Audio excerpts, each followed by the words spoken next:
Hello, everybody.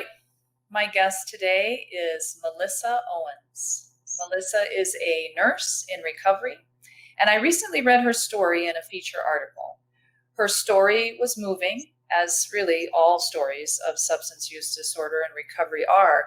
But what I really appreciated was the way she put into words how she got where she ended up, going straight to the ICU as a new grad, the specific pressures of the job, the culture and her exposure to opioids and the use of alcohol.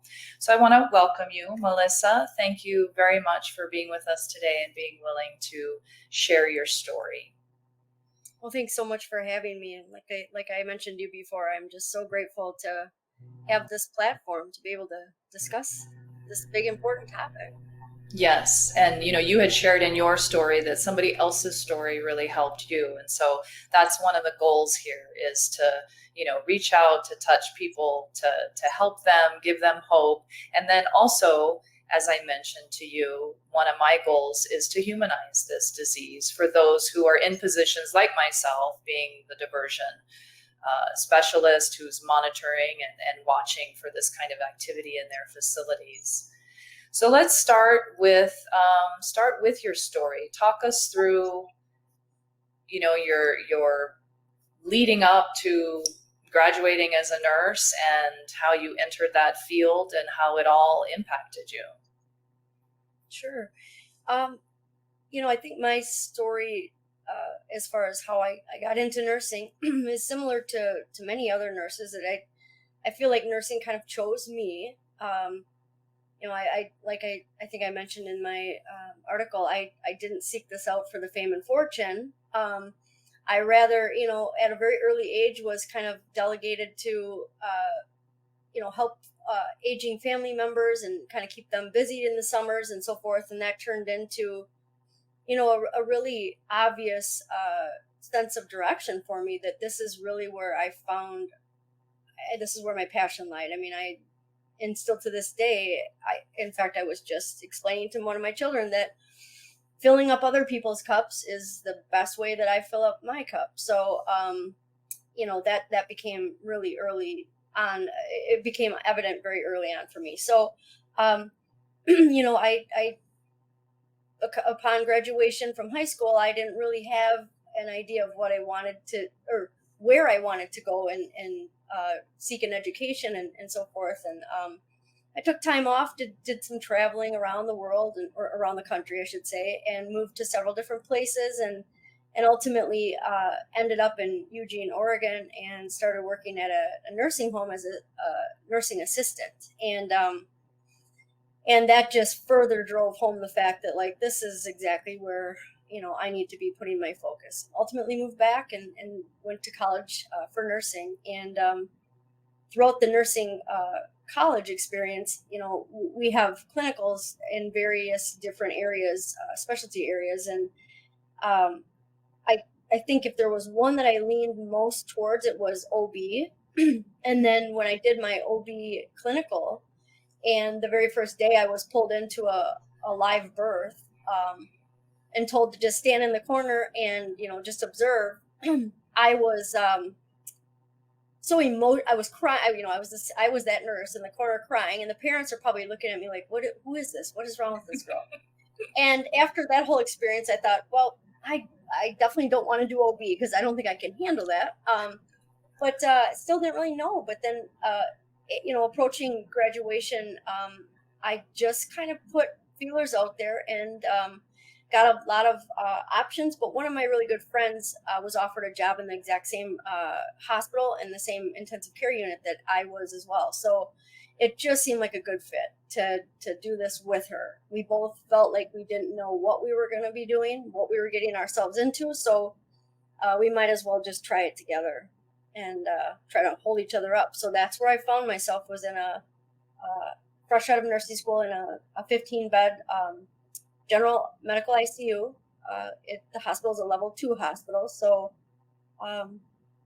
boy, and just clueless, scared, but, eager and just so proud to be a nurse. So proud to be a Yeah, nurse. I just couldn't wait. Hmm. That's a little tough. The ICU, we have good friends of ours whose daughter is a nurse as well, and she started in the ICU, and she came in right at the time of COVID, and she eventually left the ICU. This was, it was just too much. But even under other circumstances, no COVID, the ICU is a really tough place, I think, to get your feet wet. I would agree. And I think when the pandemic started, we kind of said to each other in the hospital that, what the public doesn't realize is that, every day in a hospital. And so here we are, with a pandemic on top of day-to-day operations, like there's a pandemic. So, I can personally know of a couple other new graduates who, unfortunately started their career during COVID, and it's led to them, really questioning the profession. And I don't discourage them from feeling that way. It's a very overwhelming thing. But you're right. I mean, ICU just in general is overwhelming, and I had no idea what I was getting myself into. And like I said, I think that was important to have a support there, a friendly face from nursing school, so we could both just cry in the bathroom together. Should I be doing this? I'm never going to figure this out. And eventually, a year later, it was just like riding a bike. It was like just a transition, walking in there one day, and it was like everything just, everything just fit. And I could finally start operating as though I, was confident and comfortable. And I had a very wonderful preceptor and a manager, and it was a very supportive place to start off my career. But I was not prepared for, I wasn't prepared for the nursing aspect of it. First of all, I don't think you can ever really prepare for the actual thing. But I wasn't prepared for everything that came along with being an intensive care nurse. And that is something that definitely affected me very early on. Okay. What were some of those things that you weren't prepared for that come along with that? First and foremost, the personal side of the people that we were caring for. It was really difficult for me to witness a lot of the things that I was witnessing early on. I had never had exposure to, people dying to death, and let alone in a very tragic way. And most of the people that I cared for, were in there due to some sort of pretty sudden tragedy. And so it wasn't just about managing this patient who was, we were struggling to keep them alive. But it was caring for their family there too, who was, going through the worst possible time in their life. And it was just a heaviness that I didn't know how to not carry that around. And I don't think I still do, but, that combined with just the overall stress of the job and managing, one sick patient, let alone the long hours, 12-hour shifts that turn into 16 hours, no breaks, no lunch, constantly on your feet, that all was just very, it just was a lot. It was a lot. And it was just a feeling that it was a sink or swim. In fact, my preceptor actually mentioned something like that. I don't know the exact quote that she made, and I wouldn't try to, say something because I don't know the exact quote, but she did mention the fact that this is going to be something that you either are going to get swallowed up by, or you're going to just get through the day. With a nice hard pat on the back. It wasn't nobody was holding my hand like in nursing school, trying to get me to put that IV in. So it's very eye-opening. Yeah, and those types of hours and that type of pace, it doesn't really give you an opportunity for any kind of self-care. I mean, you keep going because you have to keep going, but we do need to take care of ourselves. But that type of position doesn't allow you to do that. Like you said, no breaks and I was in a hospital recently doing a gap analysis for them, and I'm carrying my water around. And so some of the people that were escorting us, when they said, do you need some water? It's like, oh, I have some, I need a refill though. But they were like, oh yeah, I haven't had anything to drink, I'm just used to it. That's nurses, we don't drink throughout the day. And don't and it's drink, true. you don't have to go to the bathroom, right? That's right. Well, yeah, exactly. You don't do one, don't do the other. You're not allowed to keep your drinks in an area where there's patient care, so you don't have time to run someplace else and take a swig, and so you just don't do it. You don't take care of yourself. No. In your article, you mentioned the toxic culture. Tell us a little bit about that. Sure. I will also add that, the self-care piece, that is not something that we're even taught at all in nursing school. And, that's unfortunate because I wasn't taught that in any other education system either. And unfortunately now it's something I'm trying to learn now, 18 years into my career. But either way, yes, the toxic culture, I think, yes, that was another piece that I wasn't aware of and I wasn't prepared for, and I really didn't know how to manage it. Still don't. But there's like I said, my preceptor was wonderful, but very this is matter of fact, this is how it is. I'm not going to hold your hand. If you don't get it, you shouldn't be here. You're now, this is life or death, and you're kind of responsible for that. And I appreciated that. I didn't probably need a hand holder, but there were times I may have wanted a shoulder to cry on. But what I started noticing very early on was and hearing rumblings about nurses eat their young, that sort of quote. And then just experiencing that, with some of them, not even older nurses, but I guess more senior nurses that were, had been in the position 5-10 years before I came in. It wasn't they didn't throw a party for me when I got there. There really wasn't a lot of warm, gossip time or anything. It was really, I felt very alone. I felt like if I asked for help, it was kind of questioned, like, didn't you learn this, or do you really need help? And so, it kind of made me want to just pull away and kind of try to do things myself, which I also didn't feel comfortable doing. So, that was my early on taste to it, is that it just kind of was a sink or swim, and there wasn't this like camaraderie and this unified team. It was really like you just kind of had to watch who you were asking for help, because they might just maybe mention to your preceptor later that you don't know what you're doing because you asked XYZ question. Those were the little things I was noticing early on. But again, just realized I was new in this position. This was my first career job. I'm coming into somebody else's territory. Like, this is how it was a tight group of coworkers. Maybe it's going to take me a while to break that barrier. But, in various jobs, I mean, I, started experiencing what is very well documented and researched about this lateral violence in nursing. It's been studied, and there's plenty of research papers that have been written about it, that it does exist in this field. And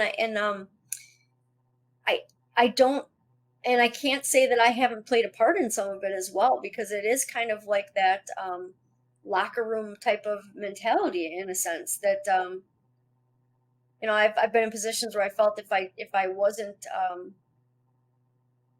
I wasn't contributing to some of the behavior, then I was going to be on the other end of it as well. And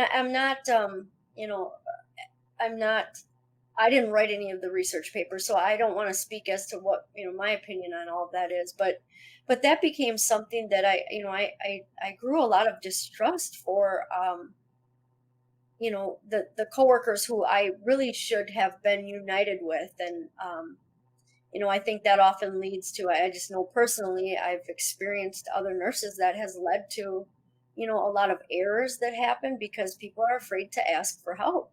And it just shouldn't be that way. But it's definitely, I felt that very early on. Well, that's interesting. That's very sad. And you're right. If you don't feel comfortable asking somebody a question, then that's when you're going to make your own decision, which might not be right. And so I know I've always worked really hard in pharmacies where I've had any management responsibility to try to build that culture of, hey, we're in this together. Do not hesitate to ask, even if you think it's stupid. And those of you that get asked, you need to be open and have the right attitude. I guess, I don't know, maybe they feel that, I went through the sink or swim, and so now you are too. I made it, and this is what toughened me up, and it's just part of the process. And so if I did it, you did it. Plus, if you don't have time to self-care for yourself, then I don't have time to care for the newbie that's on the floor either, because, we're all doing our thing. Well, you're right. Sad. It is sad, and I think there's a lot of things that contribute to it, and I think one of them is this, like, well, this is how it was for me, and so why don't we just keep perpetuating the problem? But it's also because it is it's a high burnout job, and if you're not doing self-care, then you're pretty jaded and you're not really enjoying your job. And unfortunately, that exists in a lot of workplaces, not just nursing, but True. that is prevalent. And later on, when I became a preceptor and started orienting new employees to the unit and so forth, in various other positions, I did tell them right away that I really welcome your questions. I want you to ask questions, because quite honestly, the new nurse who comes in here and doesn't ask any questions, I'm very worried about, because if you're not asking questions, then I'm just assuming you're doing what you think is what you should do, but nobody expects you to know how to do this yet. So right. There's a reason why our orientation is like a 6-month orientation. So right. Absolutely. Don't feel bad, and find your trusted person and go to them with questions. Right. Absolutely. Okay. So you mentioned you were a preceptor. I think you were pretty much a high achiever, right? Once you got there, you escalated up into the, chain of command, shall we say. Is that how you had always been, even prior to graduating from nursing school? Or did some of that overachieving, high achieving, was that a function of the disease that eventually came, and an attempt to outperform the disease, so to speak? That's a great question. I can answer that it definitely I was not a high achiever. Prior to graduating nursing school, I was, I studied. I mean, in nursing school, you have to be a high achiever, essentially. If you don't have a B average, then you're not gonna get through it. So that was definitely a step up from where I came from. High school, I played sports, so as long as I could get by, so I could still play the sport, I was, that was enough for me. School was never enjoyable for me. So you were one of those that was president of every organization and volunteering and AP classes and the overachiever. Unfortunately, I think my greatest achievement was I was secretary of the student council in 5th grade. Okay. Other than that, I just, my mom was so grateful the day I graduated and was like, okay, well, let's just move on. Let's try another chapter. But I learned very different, and I had to learn that in college. I had to have tutors, because I learned very different than how the average, how school is designed for kids to learn. So, yes, no, it wasn't an overachiever. And I think, you bring up a good point, that I think it was, part of the disease, and this, becoming hyper focused on, this. Well, so I should just back up just a little bit. I quickly found my niche in ICU. As much as it was hard and it was grueling and it was stressful, I settled in really quickly, and it just felt like this is where I belonged. So I was very passionate, and I was, very patient-centered, and I just wanted to do the most I could in the 12-hour period, which was went by in a blink of an eye. So I became very involved in the work, and And so I think, yeah, a combination of that and just the functioning of the disease, ultimately, which I wasn't realizing for, many years into my career. Right. Yeah. Hmm. And we'll get to that disease in a bit, but I Yeah. do have one more question. You mentioned debriefing in your article. Mhm. Yeah. What is that? That was a term I wasn't, I mean, I can kind of guess, but what is Sure. debriefing? Yeah. So a debriefing is essentially, a lot of paramedics or EMTs have, after they witness a traumatic event or go to a call that something traumatic has happened, they can come back, and there's oftentimes, facilities have teams available for these debriefings, and there are people that are, specialized in like trauma response or, other things, counseling type of specialties. So, but it often consists of the team that has cared for this individual or the case that has happened, and then some of the people that are just designated to this debriefing team, and then you can just kind of talk about what you just witnessed, because like I said, I didn't have this background of, you know um, a previous life of ICU nursing, or something comparable to that.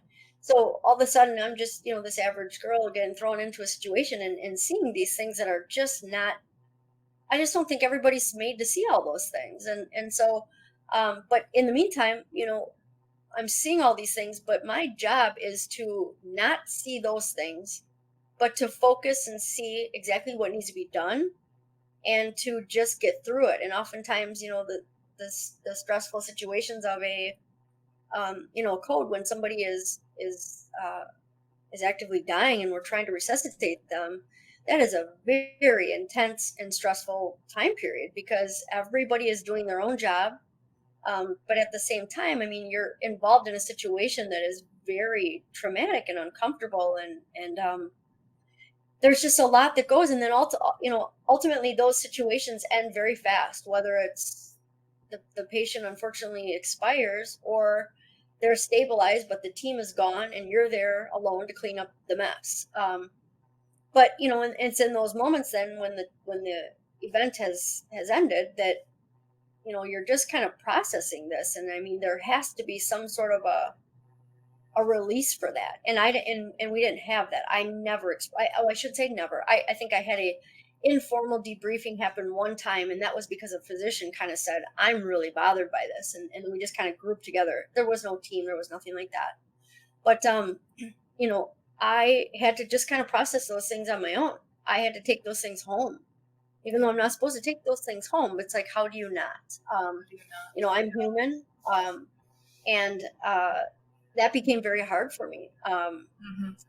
and very heavy. And I think that was a huge weight. And unfortunately, that's something that was happening daily, in the ICU. It's Yeah. pretty much daily that kind of situation is Yeah. unfolding.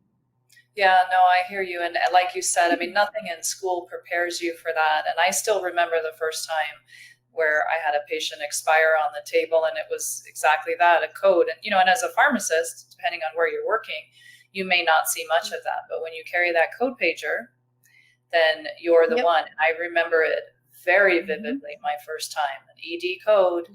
And all of a sudden the physician is saying, all right, I'm going to call it, does anybody have anything else that they, is everyone good with this? And I'm like, oh my gosh, like, And I'm one of these that's people the you're worst. asking.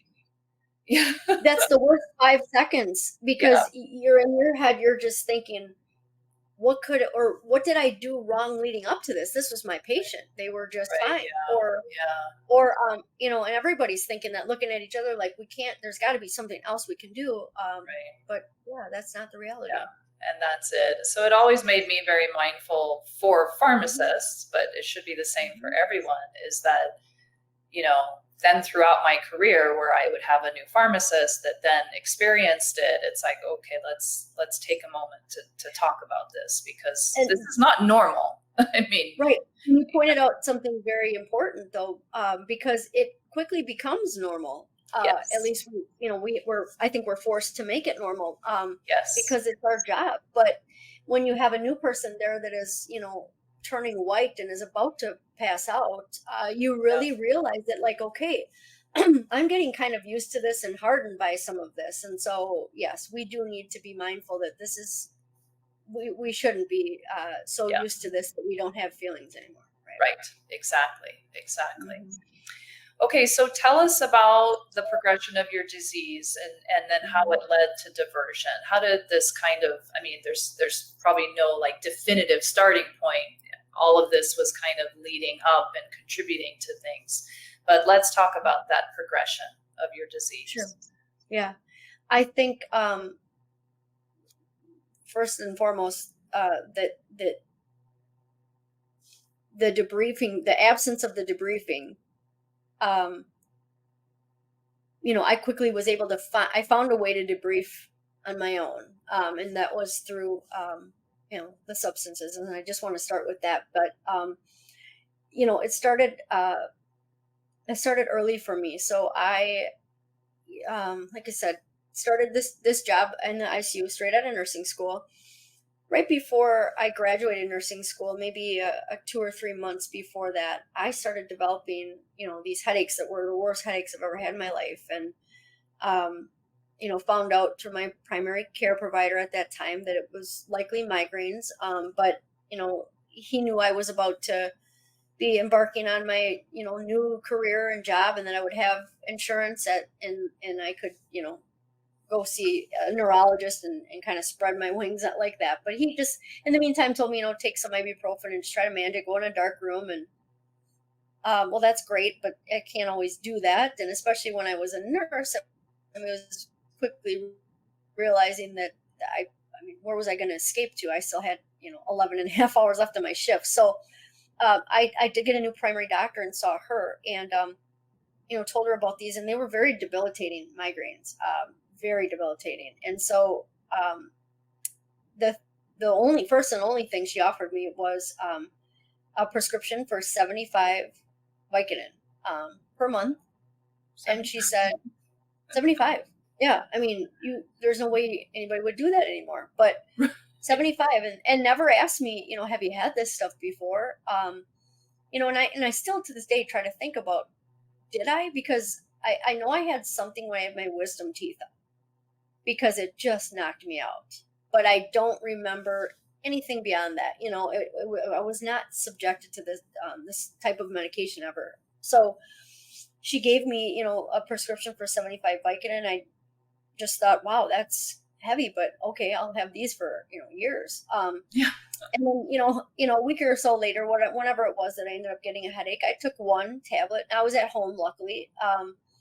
And I just noticed that not only did my headache go away, but man, I was like jumped off the couch, and I was like, okay, I'm feeling pretty light here, and I'm feeling like, I'm ready to just tackle some things. Everything just kind of went, everything like this heaviness, it just always seemed to exist inside me and around me and follow me. And it wasn't I wasn't like overly depressed, most of my life, but there was just always a heaviness, and I just like, I couldn't escape something. But taking one of these, that was gone. And so I then did what anybody in the seat has done in the past, is take another one. And then for me, it was really sadly off to the races, because the next day I woke up and I took two right away and went out and did yard work, and I didn't have a headache, but I just knew that whatever feeling it was one that I wanted to have back, and when I was medicated, I wasn't, ruminating about, maybe some sad, patient that I'm wondering if they're still there. It wasn't always about nursing, but that consumed a lot of my life. I spent, a majority of my time working, like most of us do. And so, just that doubt and all of that self-criticism and stuff, that just kind of vanished. And I was able to just, live in some sort of, false state of bliss, I guess, for a little bit. So that, for me, it happened right away. I mean, I definitely was something that just was noticeable for me right away. But again, never ever would have thought and didn't for the first couple of years, that this would be something that I couldn't control. I looked at it very much like I'm choosing to do this. How is this any different than somebody that comes home and has a glass of wine after work? And I could justify it all day long. And I did that for quite a while. And it also, at that time I did have very frequent migraines as well. But I was definitely, utilizing when I didn't have migraines. But I wasn't at that point. It was just kind of a recreation thing. So it was when I got home from work, or when I had a day off. Never would have thought to wake up and medicate and get my scrubs on, and, well, I shouldn't say it, my pajamas. And in that job, I actually could wear the scrubs in the unit, so I would just wear my pajamas to work, and I would put the scrubs on. But never would I have thought about doing that prior to work. That's something that you do if you have a problem, and I didn't. That's what I told myself. Right. And so how long did that last before you started diverting and it became more of a problem? Yeah. So, that lasted, probably maybe a year, and that's all. And then, there was just a period of time where, it wasn't that I really wanted to wake up and do that, but, unfortunately this is something that I developed an everyday habit to. And so waking up and then not having anything was, very uncomfortable. And it quickly became the story of, I didn't feel normal or right or alert or anything without, being medicated. So I was having to do that before going to work. But again, would go to work and was like, at least I'm not, diverting. Who would do that? And so I did that for years, and I didn't have to divert. And I think one of the problems was, and I know that's something that I, really took advantage of, was the fact that I am a nurse. So any doctor that I had, primary doctor that I had, and, I had switched primaries, I don't want to say frequently, but several different times, because I took several different jobs, and it had nothing to do with the, well, I'm sure ultimately it had something to do with the, the disease, but it wasn't to just, change providers. That I changed hospital systems. Yeah, exactly. I changed hospital systems, and as you know, when you work for the hospital, you end up, that's the insurance you have to go to their provider. So that kind of happened. But over all of those providers, we very much had a, they knew I was a nurse. They trusted me. I used that to my advantage. And, I think in a lot of situations where I was, towards the end, and I'm talking, 6, 7, 8 years into this, prescriptions were dwindling down, and a 30-day prescription was lasting a day, an hour. And that was a problem, because obviously, it's kind of frowned upon if you call the next day and say, I'm out. Nobody, who in their right mind is going to fill that. But I honestly, the things that I was able to get away with, and I know it was only because I was a nurse, and I think I was more believed. But I would say, you'll never believe, I opened the car door at the gas station, and the pill bottle fell out, and all of them just fell into the one puddle that was on the ground. You wouldn't believe it, would you? And boy, they believed it. And then they'll come and pick up another prescription. And fortunately, that for me kept things, out of the hospital, if you will, for a very long time, until it just didn't, because there was no way around it. And that's when I think, I had the first thought that, like, maybe there's a way to do this. And it was and I remember it specifically, one of the hospitals I was working at in ICU. So I only worked in ICU. But our open heart patients would come back, and this one surgeon would let us check off the boxes of what we wanted to, or what we knew he wanted us to, the order set to fill out. Yep, exactly. And in that order set was for the oral medication, pain medication, and then IV pain medication. Obviously, oral to be administered after they have the breathing tube taken out.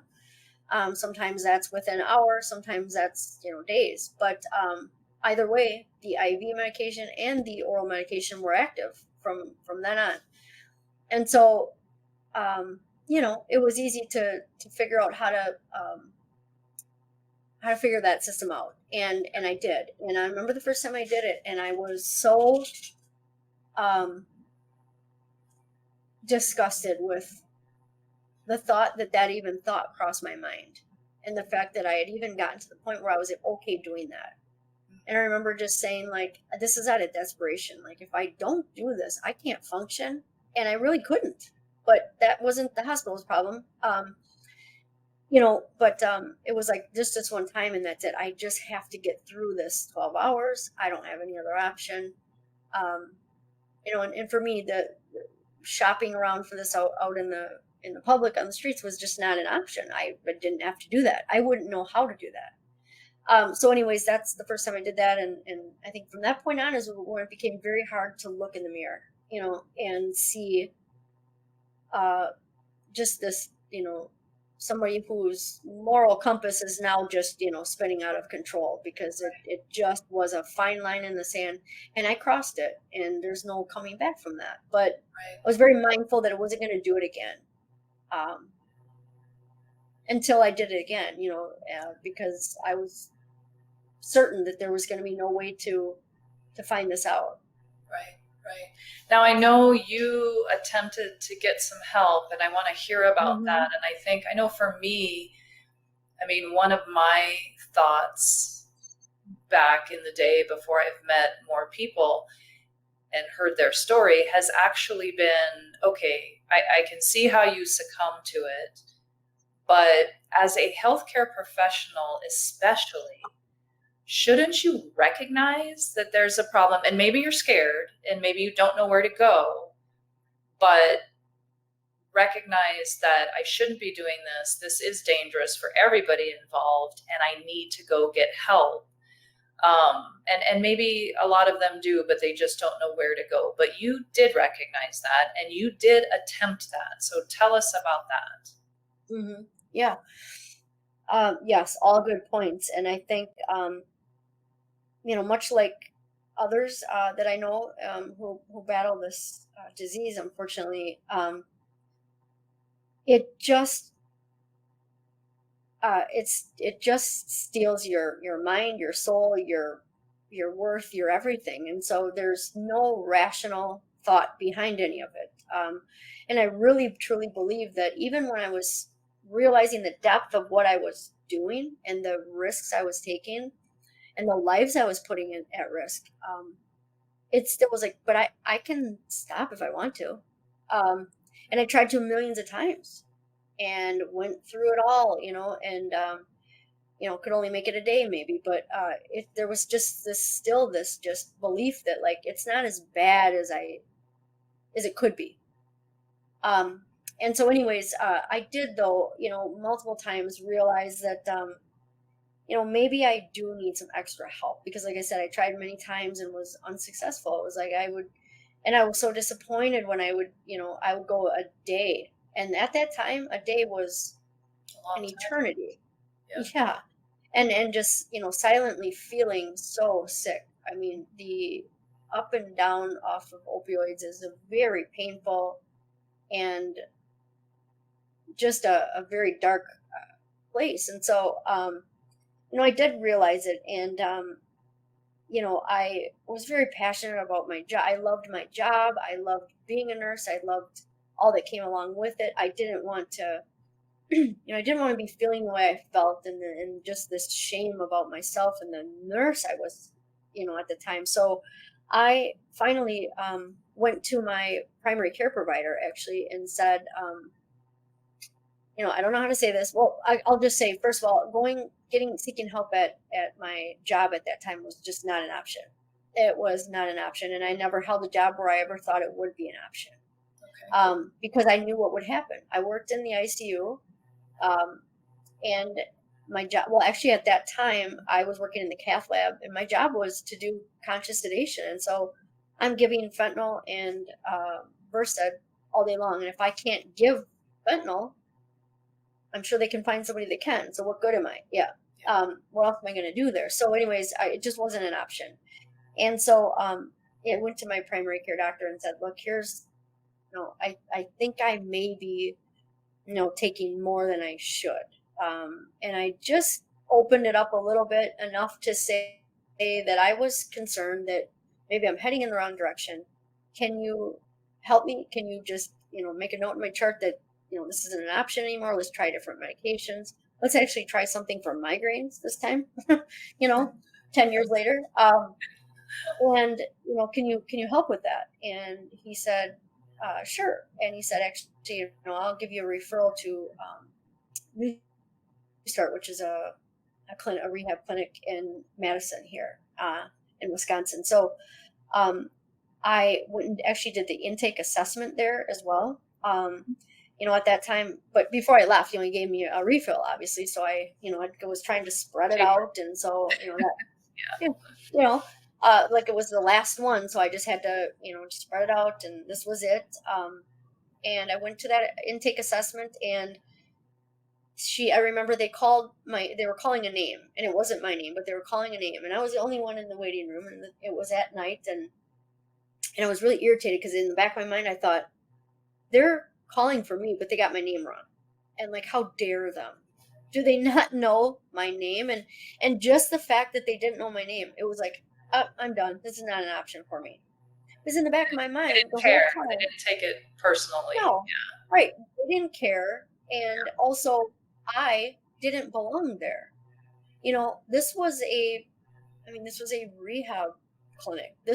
I belonged, if I was going to go through with this and I'm going to do this, shouldn't I be somewhere where there's like, a beach or a more clean facility to do this? Like, I just was very arrogant about that whole process. Yeah. Professional, exactly. Like, this was beneath me. Yeah. And so I just went through the motions. They suggested an intensive outpatient program, and well, how was I going to do that? I work. And that really was the truth. It was not going to be conducive to my work schedule, and I would have had to have taken a leave of absence. And how do I do that? How do I do that secretly, I guess was ultimately what it was. So, I did that, and then really never looked back, and just didn't call him back, anything like that. A couple of weeks went by, and a couple of days went by. The prescription is gone. I called and asked to talk to the nurse working with my doctor, said, I'm having really bad migraines. Now I don't have anything. And she said, well, the doctor is out, but I'll talk to the doctor that's covering for him. And then next thing I know, they left a message saying you can pick up a prescription. She wrote a prescription for Percocet for you. And, nobody looked at my chart. There was probably no note that even exists saying that, maybe this shouldn't be prescribed. So it was just off to the races again, and that's when I started to really get into the diverting. And at that time, I was in the cath lab, and the only option I had was IV fentanyl. And, the wasting process in a hospital is very loose. Even though it's designed to not be, it's very much based upon, a buddy system and a trusting system. And it was like, well, I'll waste that.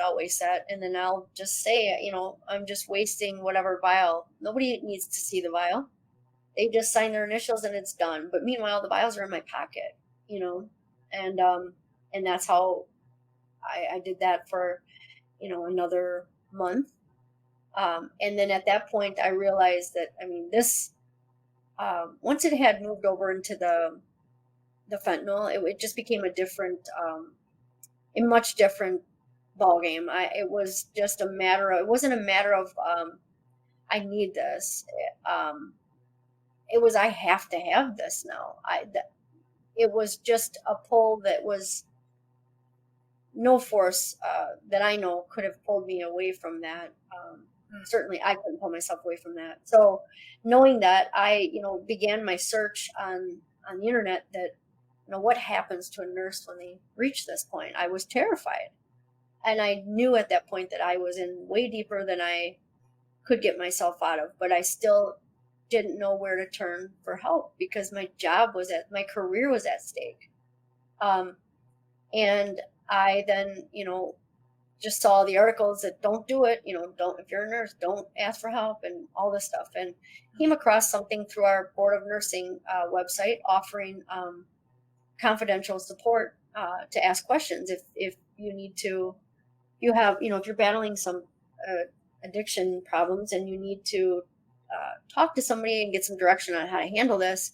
We have a confidential line. Leave a message. We'll call you right back within 24 hours and we'll help you.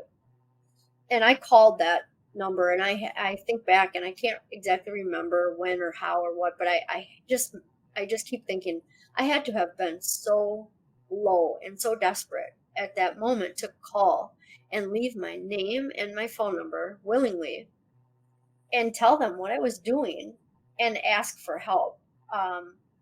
Because now I know, they're mandated reporters too. They could have just turned me in right then and there. Right. But nobody called me back. Nobody ever called me back. Nobody ever called me back. And about a week or two later, I was caught finally. Wow. So it's a shame. You tried. You really were begging for help, and it just wasn't there for you. So you were caught, and now it's up, and you're now able to get the help that you were trying to get because you're not hired anymore from your employer, right? It's over. So now go get help. Yeah, it was over. That's for sure. And as depleting and as soul crushing and just life changing as that realization in that moment was, that like the jig is up, Melissa, because it wasn't just up at work. This was up, everyone in my life didn't know. They may have questioned, but anytime they had questioned before, it was like, are you serious? You think I would do that? You think I would be that? I'm a nurse. I know what I'm doing. I just have migraines, so I fought off everyone and had it under control. Nobody would have saw that coming, apparently. So I was able to, really just keep that quiet, but that, nothing like getting caught for, and facing possible felony charges that makes everybody have to know now what's going on. So I had to alert everybody, really. And like I said, that was just such a awful moment in time, but it was also freeing at the same time, because I knew that now it's out, and now I can actually, now I'm going to be getting what I need somehow. So that was a very good moment, because that, to me, felt like the only way I could have had the freedom to get that help. Right. Yeah. How did you get caught? When? How?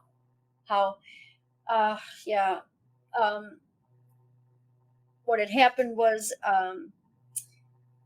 it was a Friday, and actually that Friday at work, it was the week before Nurses Week, and Health Professionals Week, and they had just the employees there had decided to start this new monthly award that they would give out, and it was going to be based upon the person who's the biggest helper and most willing to jump in and just help.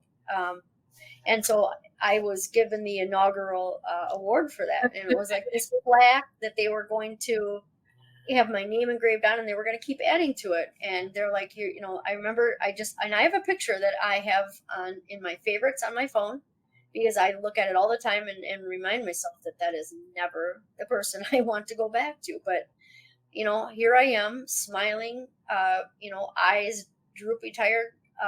Nobody recognized that, but holding a plaque with people around me that were just so gracious and really honoring that I was willing to jump in and help.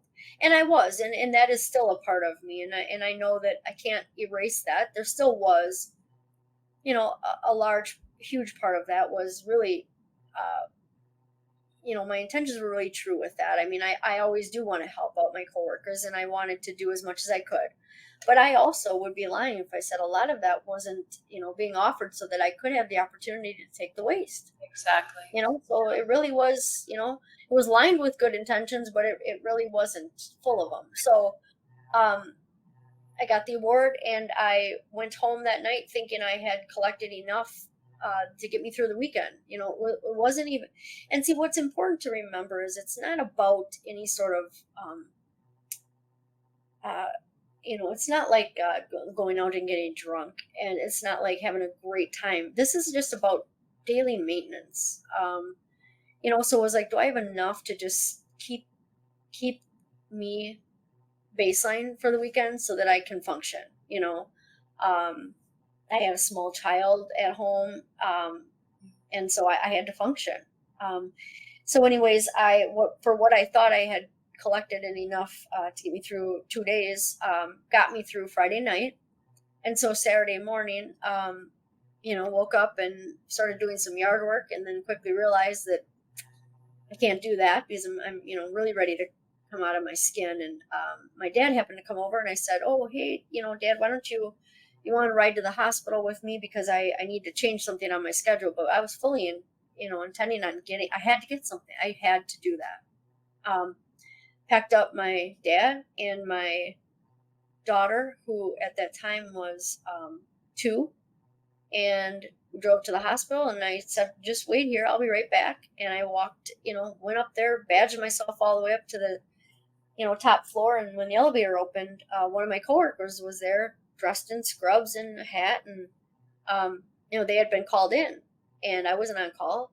So when the doors opened, we both looked at each other like, "Oh." And I said, "What are you doing here?" And she's looked at me and she said, "Well, obviously we got called in." And she said, "What are you doing here? You're not on call." And I was like, "Oh no, you're right. I mean, I have to change something on my schedule, and just very casually, or so I thought, you know, just blew it off like, don't you come here on a Saturday when you're not working?"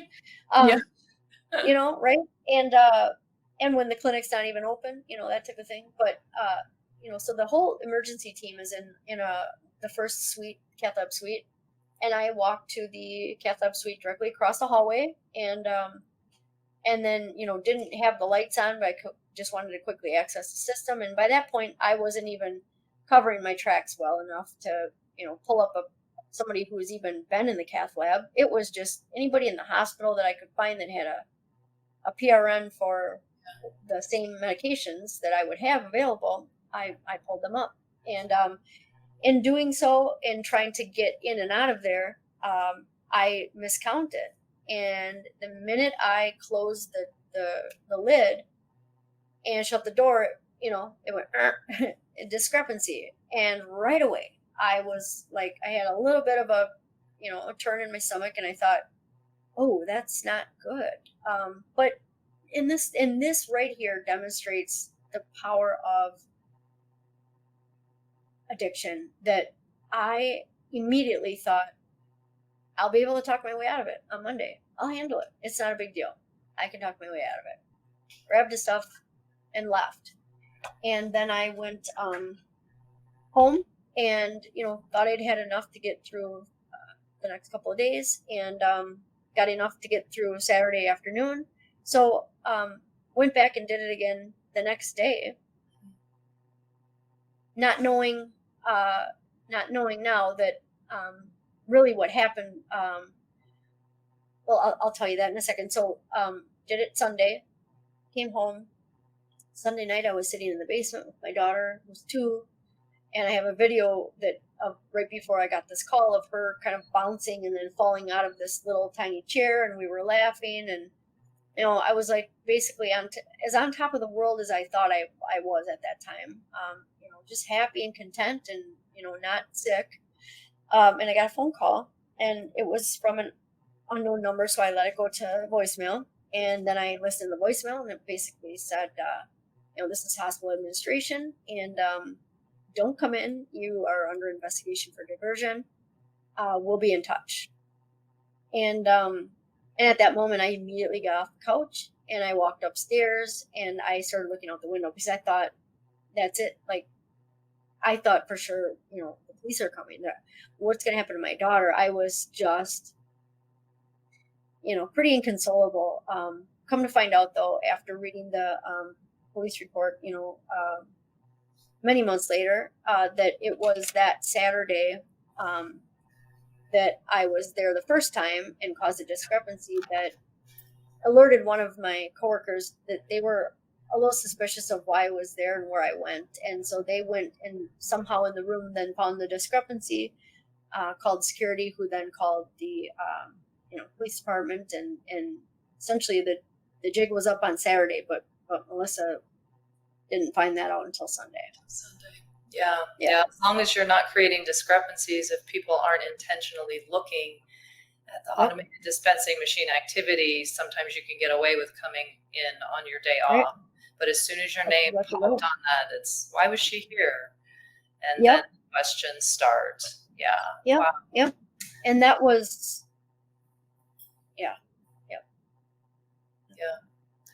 Well, I mean, there's a lot of takeaways in here. Right. Yeah, a lot of takeaways, not only for those that have a substance use disorder and can see themselves heading in that direction and not getting the help that they tried to get because other people, quite frankly, kind of let you down. And then for those who are monitoring for drug diversion exactly. And I think it's important too. I do want to add this because, in the talks that I do now, we talk about how to recognize this in a coworker and so forth. And when I read the police report and it gave the names of the nurses who essentially called security and alerted everybody to this, when I first read that, it hurt. I mean, my heart was like, instantly heavy because my initial reaction, and granted, this was only 6 months or so into, my new reality.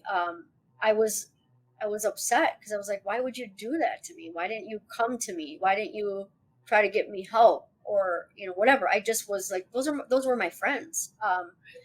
And it didn't take me long after that, and maybe, less than a year, so maybe a month or two later, that I was able to say, thank God that that they did do that, and they really saved my life. So I say in the talks that it's so important to not, because had they done it the reverse way, and just said, hey, Melissa, we could cover for you, whatever. I mean, I probably would have been dead by now, or by then. So the fact is I really encourage, I mean, it couldn't have been easy for them to do that. And I realize that, and I acknowledge that. And I think the fact that they did that anyways, it's just important to remember that you could be saving somebody's life. And that's exactly what they did to me. They literally saved my life. And so I'm very grateful for that. Yeah. Well, on that note, I think it's been about 8 years that you've been in recovery. Yeah, so I celebrated 8 years of sobriety on May 4th of this year. So yeah. Congratulations. Thank you. And it's incredible. I mean, I couldn't even go a day before. I couldn't go 8 hours. And somehow, not somehow, I know exactly how it's happened. But 8 years, that's a long time. And it's just, sometimes when I have to relive this and tell the story over, I even catch myself drifting off in the middle of the story thinking, is that really my story? Because that just is so far from the person I am. Yeah. And the person I even was at that time. It just, I was quickly, stolen away from drugs like so many people are. And, wasn't able to grasp onto anything. It just happened too quickly. But it is my story. It is the reason I'm here now. But sometimes hard to actually, hear those things, because it is just very different than the person I am today. Thank God. No, I'm sure, and I thank you for reliving that for us and telling it. And I hope that it helps somebody out there on, you know, in whatever space that they're in, a peer that is watching it happen with somebody, or somebody that's going through it themselves, or Absolutely. somebody that's Yeah. thinking about whether they should say something or not because they have suspicions. But yeah, it's Right. Right. And I'm hoping, yes, that there's a lot of takeaways. And if it only reaches one person, that is enough because, this is something that is unfortunately a reality more than we like to acknowledge or, you know, admit and to. I think that's part of the problem, right? Is Right. that It nobody, absolutely is. because we don't acknowledge that it's the reality, it's very quick to pass it off as something else. That's not what people first think of when they're thinking, oh, that was kind of weird what they did. Right. And there's so much that goes into that. There's so many layers to that. I mean, nursing is voted what the most trusting profession, for 20 years in a row. Yeah. And then you hear this story, but ultimately, yeah, I mean, we're all human, and it's to meet somebody who's not touched by some sort of connection to substance use these days is very hard to find because we've all either seen it with somebody, we know somebody with it, or we've dealt with it in our immediate family. And it's much like a cancer or something. It doesn't discriminate. I never thought I would end up here. I actually, after all this happened and I had to meet with the board of nursing face to face to kind of allow my license to be suspended. And I had to explain to them what happened. And I had to sit at the end of a big, long board table with all the board members sitting around it. And I remember before I started, my attorney whispered to me and just said, just take a couple deep breaths and, don't say too much, but just say what you have to say. And I had a moment where I just thought, I rewinded my life, 10 years prior to that in nursing school and thinking of the board of nursing and, how did I wind up here? And would I have ever thought that I would have been here? Nobody could have ever, convinced me that would have been possible. And so it just, yeah, I just was quickly not even in control. Right. And I remember you shared with me, we didn't talk about it here, but I remember you shared with me that somebody came when you were in nursing school, I believe, or new employee orientation or something, and he told you his story and how he had ended up with a substance use disorder and had diverted, and that you were actually, like most of us that haven't been through it, you were actually quite judgmental. Like, how in the world did you do that, or could you do that? That would never happen to me. So it wasn't just that you were lying to yourself and had always had issues. I mean, you literally, that was the furthest thing from your mind that you could ever succumb to that. Yeah, well, and it's exactly like what you had said, touched on earlier, that you're a nurse. Don't you know better? Don't you recognize the signs leading up to this? And it kind of reminds me of my back at my first job that I had, the cardiac or the cardiothoracic surgeon that would perform all the operations for the open heart patients that we would recover. He would disappear after he brought the patient back, and then he'd come back like 15 minutes later and he just stunk like cigarette smoke. And I never forget, like, my brand new nurse there thinking the same, kind of along the same lines, that he smokes. Like, does he not know better? I mean, surgeon. Yeah, he literally cares for, he does surgery on people all day long, and he's out there smoking. So it's along the same lines, right? Like, an addiction is an addiction. It's, yeah. Right. And it just, yeah, exactly. And it's almost like you become outside of yourself and you don't see that you're going to end up in the same percentage of population. But yes, that did happen in school and throughout that guy's talk. And I just was kind of, there was a lot of things. I was shocked. I was disgusted. I was curious.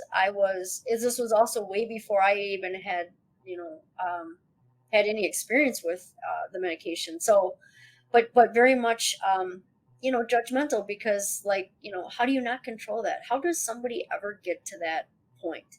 And that was my belief about, you know, alcoholics, addicts, anyone, is that you've kind of chosen this path. So I don't really feel bad for you that you got your license taken away from you. And then unfortunately, that perception and that judgment followed me for a very long time. And, working in the medical system, I've seen it. I've seen it firsthand that, people are turned away at emergency rooms because we just label them as they're drug seeking. So yes, that was very much my mentality. But I can tell you one thing, though: as much as I thought that maybe that was not, maybe that was more of his character defects instead of, actually a disease, his story was one of the very first things that came back into my mind when I couldn't, look at myself in the mirror and any longer be like proud of who I was. Look who was looking back. When I first started my career, I was very proud. Like, look who's looking back. Like, this is somebody who made it through nursing school. I mean, who would have ever thought Melissa was going to get that far? I mean, I pulled off B average. My mom was so happy about that. But just the work that I was doing and the lives I was touching and changing and helping and saving, I quickly became that person. I just couldn't look at myself because I didn't see that anymore. I saw just this disappointment and this just, how did you get here? Yeah. And was his story kind of a beacon of hope for you when you thought about him? It's like, he came out of this, I can do it. It was, but what more overshadowed that for me was more of the fact of, I'm still not like him. I mean, I haven't gotten caught. I'm not going to get caught. Isn't that interesting? Yeah. And, yep, it was, well, he was doing something different. He was using IV drugs and he was falling asleep, and I'm not doing that. I have energy and I'm caring for everybody. You're still in control. Totally. Yeah, 100%. Even though I was 100% not. Yeah. Yeah. My inspiration didn't come until much later on, until after, unfortunately, I was caught. Yeah. Okay. All right. Well, thank you very much, Melissa, for your sharing. Congratulations on your 8 years, and keep up that hard work. And I really appreciate you spending your time with me. Thank you. Yeah, thank you. And thanks for doing this. I just think it's so valuable and so important. And I just appreciate the space and the non-judgmental space to be able to share this with the hopes that we can start to look at this for what it is and try to help. Yeah. So thank you. Agreed. All right. Thank you, Melissa. Great. Thank you, Thank you. listeners.